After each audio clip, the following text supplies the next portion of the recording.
Break के बाद आपका स्वागत है। अब बात करते हैं पंतनगर स्थित गोविंद बल्लभ पंत विश्वविद्यालय की, जहां के कुछ कृषि विशेषज्ञों द्वारा ने एक निजी सिंचाई कंपनी के साथ मिलकर ड्रिप इरिगेशन को लेकर एक कार्यशाला का आयोजन किया। इस कार्यशाला को आयोजित करने के पीछे का कारण था किसानों तक ऐसी सुविधा पहुंचाना जिसकी मदद से कम खर्च में ज्यादा फसल उगाई जा सके।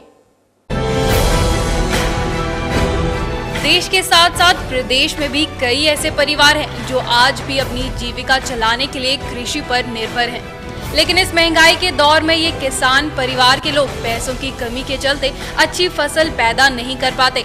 ऐसे में किसानों को कम दाम में अच्छी फसल उगाने का मौका देने के लिए इन दिनों प्रदेश के कुछ कृषि वैज्ञानिक एक नई खोज की तलाश में जुटे हुए हैं।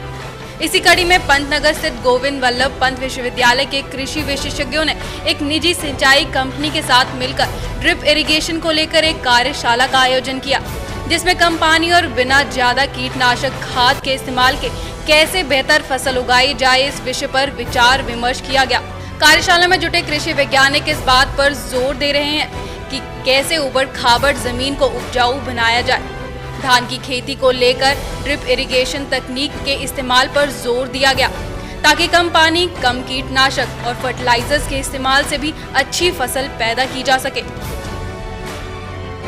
हमें विश्वास है कि इस विधि से हमें कम इंसेक्टिसाइड, पेस्टिसाइड का इस्तेमाल करना पड़ेगा। ये एक्सपेरिमेंट हमने लगाया है जैन इरिगेशन सिस्टम के साथ में मिलकर।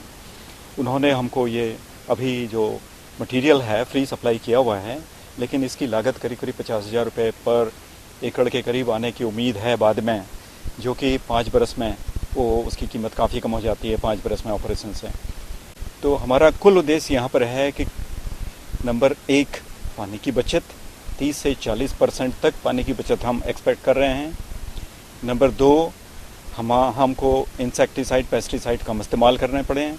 नंबर 3 हमको फर्टिलाइज़र बिल्कुल राइट डोजेस में पूरा फील्ड के ऊपर यूनिफॉर्म फर्टिलाइज़र इस्तेमाल करने का ये फैसिलिटी हो जाए हमारी, और कुल मिलाकर कॉस्ट ऑफ प्रोडक्शन घटे और प्रोडक्शन। बहरहाल उम्मीद करते हैं कि ड्रिप इरिगेशन की मदद से प्रदेश के कृषि उत्पादन में जरूर इजाफा होगा और इससे प्रदेश के किसानों को भी लाभ हो पाएगा। सौभाग्य मिथिला के लिए डेस्क से पारुल राणा और अभिनव गोयल की रिपोर्ट।